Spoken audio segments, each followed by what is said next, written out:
Students, हमारी जो poem थी द सनराइजिंग, उसके हम नेक्स्ट स्टैंडर्ड की ओर को स्टडी करते हैं। ठीक है। वेदर बोथ द इंडियाज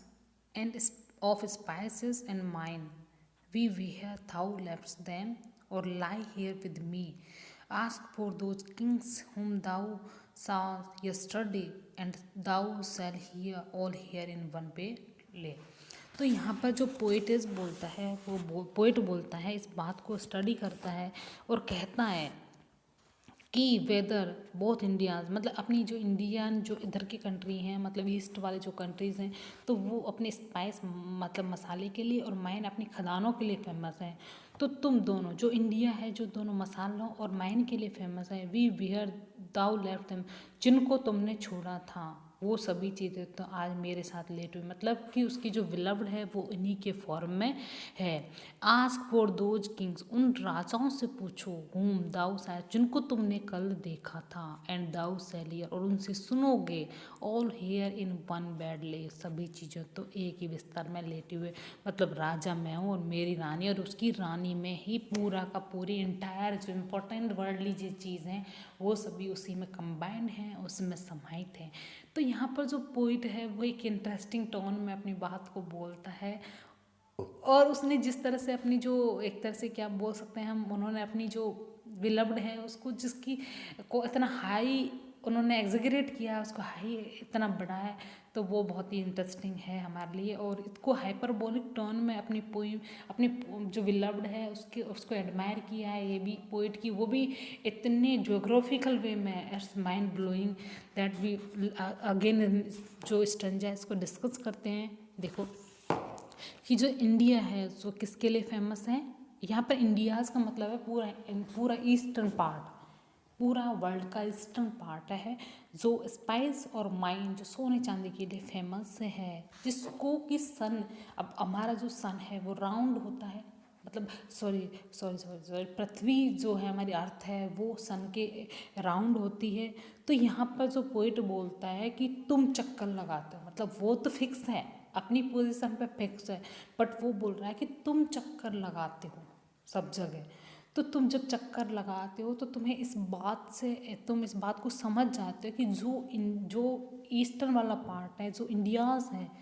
जो वो क्या स्पाइस और माइन के लिए फेमस हैं, जिनको तुमने थाउ लेफ्ट, जिनको तुमने छोड़ दिया था, और लाई हेयर विद मी, तो वो सभी चीज़ें तो मेरे साथ हैं, मतलब कि वो कौन है, मेरी विलव्ड है, मेरी प्रेमिका वैसी है, मतलब वो सभी चीज़ें तो मेरी प्रेमिका में समाहित हैं। आस्क फॉर दोज किंग्स, तुम उन राजाओं से पूछो जिनको तुम क्या हो, तुमने कल देखा था, शायद तुम उनसे सुनोगे, all here in one bed ले, कि सभी चीज़ें एक ही बिस्तर में लेटी हुई हैं, मतलब मैं और मेरी जो विलव्ड है वो ही सब कुछ है, वो ही इस पूरे जो वर्ल्ड है उसको, उसमें अपने आप में कंसिस्ट किए हुए हैं, अपने आप में समाहित किए हुए हैं। तो इस तरह से जो पोइट है वो अपनी जो विलव्ड है उसको हाइपरबोलिक स्टाइल में उसको एडमायर करता है, उसको हमारे सामने रिप्रेजेंटिंग करता है। ठीक है। अब हम नेक्स्ट स्टेंजा की ओर चलते हैं। सी इज ऑल स्टेट,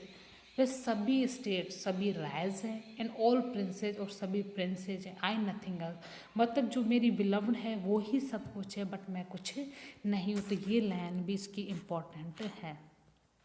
ये वाली लाइन भी इम्पोर्टेंट है। इसमें एक लाइन और आएगी बस, उसके बाद में ये लास्ट वाली, इसके बाद यही लाइन इसमें इम्पोर्टेंट है। एक्चुअली ये एक फेमस पोइम है, और ये फेमस पोइम में से कोई ना कोई लाइन तो कब ज़्यादातर मोस्टली एग्जाम, कम्पिटिटिव एग्जाम में आ ही जाती हैं, तो इसलिए मैं चाहती हूँ इस पोइम को अच्छे से डिस्कस करो, और एग्ज़ाम के आधार पर भी ये पोइम बहुत इंपॉर्टेंट है। सी इज ऑल स्टेट, वह सभी राइज है, एंड ऑल प्रिंसेस, और सभी राजकुमार है, मतलब उनके हेड है, आई नथिंग एल्स, मैं कुछ भी नहीं है, princess do but players, princess जो राजकुमार हैं वो काम तो करते हैं बट प्लेयर्स, लेकिन जैसा काम हम करवाना चाहते हैं वो वैसा काम करते हैं। तो यहाँ पर सेमी कोलन करके पोइट है वो रुकता है। कंपेयर टू दिस, इसकी तुलना में, ऑल ऑनर्स में, सभी सम्मान, मिमिक एक तरह से नकल है, उनकी नकल है, all wealth alchemy, all wealth, और सभी सोना, सभी सोना है, जो क्या होता है एल्केमी है। एल्केमी मतलब वो एक तरह से होता है कि एक मेटल होता है केमिस्ट्री का, मिडिल एज में यूज़ किया होता है, जिसमें क्या होता है गोल्ड में कन्वर्ट किया, बेस मेटल इनटू गोल्ड, उसमें बेस मेटल को गोल्ड में कन्वर्ट किया जाता है। इसको एल्केमी मतलब कहने का मतलब है कि वो ऐसा नहीं बोलता, कई बोल जिस अगर कोई हाथ लगा दे तो हर चीज़ को सोने में कन्वर्ट कर देना, तो यहाँ पर वो उसकी बात को यहाँ पर वो यूज किया है कि सभी सोने चीज़ तो उसके हाथ है, अगर वो किसी को टच कर ले तो वो सोना बन जाता है, और सभी चीज़ जितने भी सम्मान है, सब चीज़ है उसके आगे बेकार है, उसके सम्मान की सिर्फ नकल है। ताऊ तुम सन सूर्य को बोलता है, art half as happy as be, हम जितने खुश हैं तुम तो सिर्फ उसके आधे ही खुश हो, कि हम इस दुनिया के सबसे हैप्पीएस्ट विलव्ड मतलब पर्सन हैं, जो एक दूसरे से प्यार करने में अपने आप को खुशकिस्मत समझते हैं, और लेकिन जो तुम सूर्य हो तुम आधे ही खुश हो। In that the world contracted thus thine is ask is and since thy duties be in that, अब जो बुरा वर्ल्ड है, जो संसार है, नैरोड जो सकरा हो गया है, जो इस कहाँ पर सकरा हो गया कि उनके कमरे तक ही वो सिमट गया है, सकड़ गया है, इतना ही कंट्रैक्टेड हो गया है, उसको नैरोड हो गया है, नैरो हो गया है। ताइन एज से, अब तुम्हारी जो एज मतलब तुम्हारी जो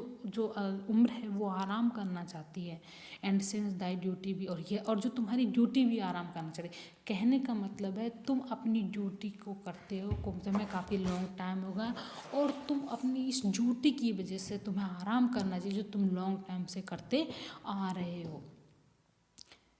टू वार्म द वर्ल्ड, और तुम्हारी ड्यूटी क्या है, इस वर्ल्ड को वार्म करने की, that is done in warming us, और वो ड्यूटी तुम्हारी हो गई, कंप्लीट हो गई जब हम दोनों को तुम गर्म कर दोगे, क्योंकि पूरा जो वर्ल्ड है हम दोनों में कंसिस्ट ऑफ है, हम दोनों में ही समाहित है। तो वो पोइट वो बोल रहे हैं, जो पोइट है वो बोल रहा है कि जब पूरा वर्ल्ड हम में समाहित है, हम दोनों उसको कंसिस्ट कर रखे हैं, उसको धारण कर ले, तो अगर तुमने हम दोनों को ही वार्म कर दिया तो तुमने समझ लिए पूरे वर्ल्ड को ही तुमने वार्म कर लिया। तो ये एक हाइपरबोलिक टोन होती है, जिसको हम लिटरेचर में इसको और मैं डेफिनेशन दे दूंगी इसकी। बट तुमको ये समझना चाहिए कि जब किसी भी बात को बहुत ही बड़ा चढ़ा के उसको ना, वो सिंपल बात है बट उसको बहुत बड़ा चढ़ा कर अगर हम उस बात को बताते हैं, कहते हैं, तो वो हाइपरबोलिक टोन होती है। इसमें आपने कंसेप्ट देखो कितने जोग्राफिकल इन्होंने पूरा ट्रेवल करवा दिया, उसके अलावा पूरे प्रिंसेस उसमें है। तो जो कंसेप्ट ये यूज़ करता है, जो एक तरह से कंसेप्ट सिमिली के फॉर्म में होते हैं, बट उसमें पैराडॉक्सी होती है, मतलब अपोजिटनेस होती है, इसलिए इनको कंसेप्ट बोला जाता है।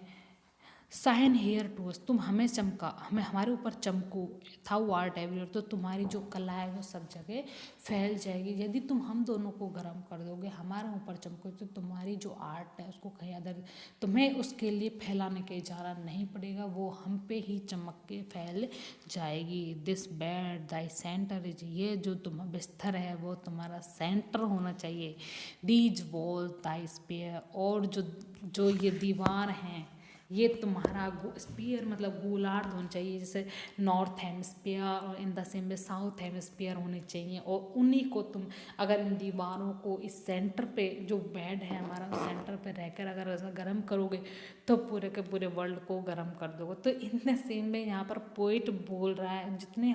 एग्जीक्यूशन वे में बोलता है वो हमें बहुत इंटरेस्टिंग लगता है, और ये पोइम वास्तव में ही बहुत ज़्यादा इंटरेस्टिंग वे में पोइट ने लिखी है, और जो कंसेप्ट है, जो इफेक्टिव जो कंसेप्ट यहाँ पर पोइट ने यूज़ किया वो भी बहुत शानदार है। तो ये आपकी पोएम कंप्लीट होती है। Thank you very much.